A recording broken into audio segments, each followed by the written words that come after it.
ส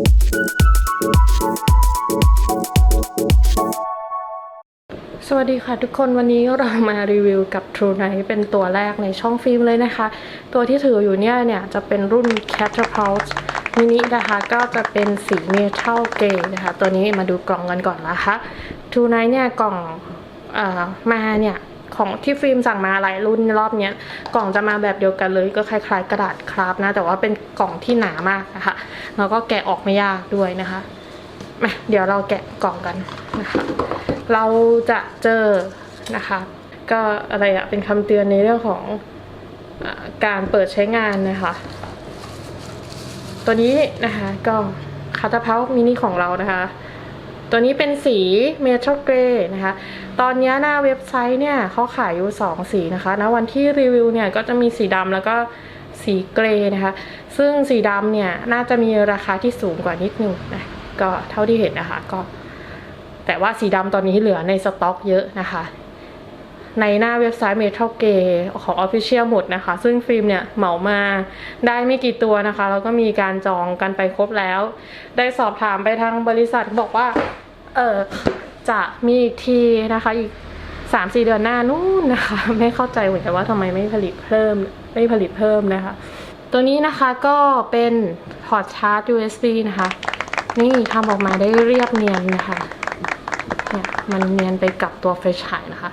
บอดี้นะคะเป็นทรงที่ขนาดเล็กและหัวโตนะคะคล้ายๆรุ่นนี้เลยนะคะอันนี้รุ่นโปรด อันนี้ใช้เองนะคะ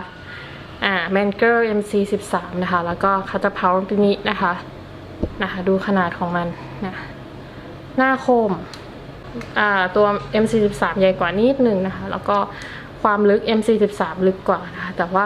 ตัวเลนส์เนี่ยMC13 ใหญ่กว่านิดนึงแหละค่ะแล้วก็นะคะตัวสวิตช์ด้านข้างนะคะเขาก็จะเป็น e-switch นะคะ electronic switch นะคะก็จะมีปุ่มกลมๆนะคะที่นูนๆขึ้นมานะคะซึ่งตัวนี้จะต่างจาก MC13 ที่ MC13 เนี่ยจะเป็นสวิตช์ไทยตัวนี้จะเป็นไซส์สวิตช์ด้านข้างนะคะแล้วก็ตัวบอดี้นะคะทำลายร่องระบายความร้อนและลดน้ำหนักก็ทำออกมาได้สวยเลยนะคะมาดูที่ตัวแบตเตอรี่นะคะอันนี้จะเป็นเซตที่เขาให้มาด้วยนะคะตัวนี้ก็จะมีแบตเตอรี่ที่ความจุ 1,100 มิลลิแอมป์นะคะแล้วไม่ได้เขียนกระแสมานะคะก็จะเขียนว่าเป็น High Discharge มานะคะก็อาจจะไม่ได้เกิน10แอมป์อะไรทำนองนี้นะคะก็เพียงพอกับการใช้งานอยู่แล้วนะคะแล้วก็ถ้าเกิดเราอยากจะซื้อแบตเตอรี่สำรองนะคะกรณีที่หาซื้อของแบรนด์ไม่ได้เราสามารถที่จะใช้ซื้อแบตเตอรี่ที่มีขายทั่วไปแล้วก็สปอร์ตหัวหนูได้นะคะขนาดใกล้เคียงกันมากนะคะก็สามารถที่จะใช้ได้เหมือนกันนะคะประมาณนี้แล้วก็เราใส่เข้าไปแต่สิ่งที่พบนะคะก็คืองานเนี่ยตัวข้างนอกเก็บงานละเอียดแต่ว่าไอตัวเลนเนี่ยเขาไม่ได้ผลิตเองถูกไหมเขาก็จะสั่งมาแต่ว่ามันจะมีงานข้างในอะค่ะมันคล้ายๆกับมีฝุ่นแต่ว่ามันไม่ใช่ฝุ่นนะคะแต่มันจะเป็นงานเห็นไหมจุดๆเป็นงานเหมือนพลาสติกรอยตำหนิของพลาสติกอะไรต่ออะไรเล็กๆน้อยๆนะคะอันนี้ก็จะเป็นข้อเสียนะคะแต่ว่ามันไม่มีผลต่อแสงนะคะถ้าเราไม่ได้ไปจ้องสังเกตมันมากก็ไม่มีปัญหานะคะตัวนี้มีคู่มือนะคะหลายภาษานะคะภาษาอังกฤษก็จะอยู่ด้านล่างนะคะแถบด้านล่างมีตารางรันไทม์นะคะแล้วก็ทดสอบเป็น ANSI SL1 ตัวปุ่มมี indicator ด้วยนะคะ indicator เนี่ย 0% off voltage 0.2 ถึง 0 ถึง 2.8 โวลต์นะคะแล้วก็ 1 ถึง 10% จะเป็นสีแดงนะคะตัวปุ่มไฟปุ่มนั่นเอง 2.8 ถึง 3.1 โวลต์แล้วก็ 11 ถึง 20% จะเป็นไฟสีม่วงก็คือ 3.1 ถึง 3.3 โวลต์สีม่วงก็ชาร์จได้แล้วนะคะ 21 ถึง 100% นะคะก็จะเป็นไฟสีฟ้านะ 3.4 ถึง 4.3 โวลต์นะคะก็น่าจะประมาณ 4.2 นั่นเองนะคะอันนี้เป็น operation ในการใช้นะคะ แล้วก็เงื่อนไขการรับประกันเนี่ยจริงๆแล้วก็จะเป็นการเคลมรีฟันภายใน30 วันนะคะจริงๆตัวนี้เขาเน้นขายใน Amazon นะคะแล้วก็หน้าเว็บไซต์นะคะเพราะฉะนั้นเนี่ยของอาจจะสต็อกอยู่ที่ Amazon ซึ่งฟิล์มไม่ได้คือสั่งมาไม่ได้นะคะมีสายชาร์จนะคะใช้ 4 มาให้1 เส้นสายคล้องมือนะคะย่ามีจุก USB port มาให้สำรองด้วยน่ารักมากเลยโอริงสำรอง2 เส้นโอเคก็คือมันจะมีโหมดนะคะที่การใช้งานก็คือ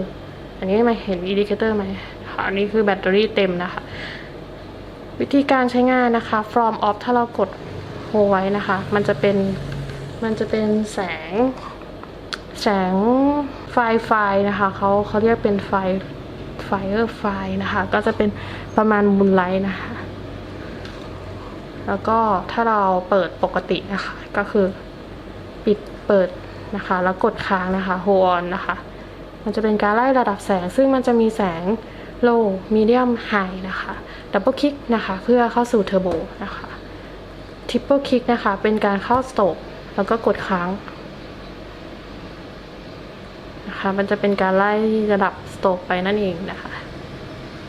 ประมาณนี้นะคะแสงนะคะสปอตเข้มมากนะคะหน้าเว็บไซต์สเปคofficial ระบุว่าส่องได้ไกล598 เมตรนะคะมีฝรั่งก็เทสแล้วได้600 กว่าเมตรนะคะเนี่ยสปอตเข้มมากเลยค่ะสปอตเข้มจริงๆนะคะเป็นไฟฉายแน่นอนนะคะแสงพุ่งนะคะเป็นไฟฉายแสงพุ่งเลยนะคะก็เป็น Trover flashlight นั่นเองนะคะก็เป็นสปอตนะคะจะไม่เอาเป็นด้านข้างเท่าไหร่นะคะก็จะเป็นเหมือนเอาไว้แบบโฟกัสของทีนี้มาดูเรื่องน้ำหนักกันนะคะเอาที่เป็นฐาน Official ไปชั่ง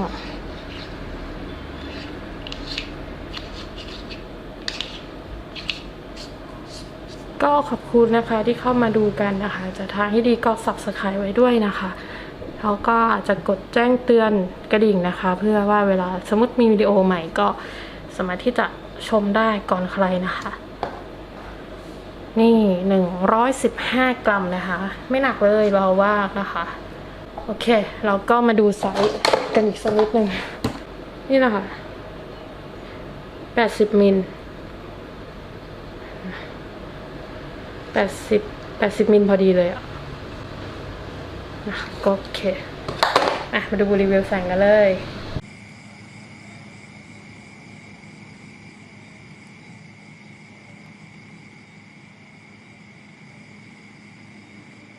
low medium high double click นะคะเพื่อเข้าสู่อันนี้คือเทอร์โบนะคะแล้วก็เราจะส่องเสาไฟนะคะที่ในระยะ400 เมตรนะคะประมาณนี้ตรงนั้นก็จะเป็นทางรถไฟนะคะโอเคมาดูจุดประจำของเรานะคะเดี๋ยวฟิล์มจะดับเบิลคลิกนะคะเพื่อดูแสงกันนะคะก็อัดมาใกล้เคียงกับสายตานิดนึงนะคะ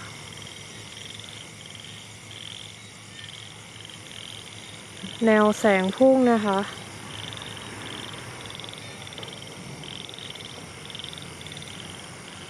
เดี๋ยวเราจะไปจอดที่ต้นไม้ต้นนั้น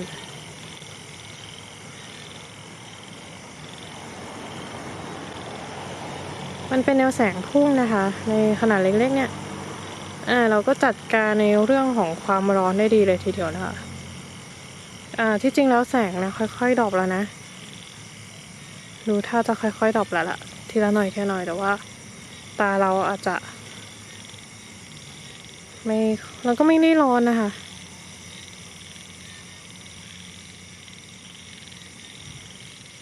ทีนี้ถ้าเราปิดอยู่เนี่ย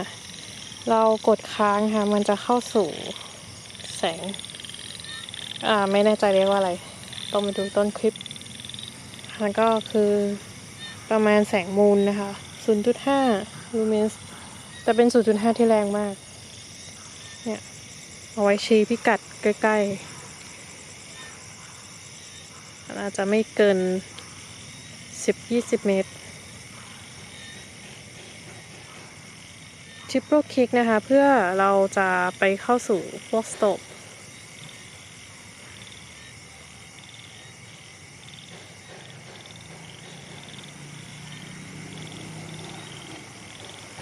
ประมาณนี้นะสโตปเหมือนจะมี3 โหมดใช้ดีด้วยนะคะตัวนี้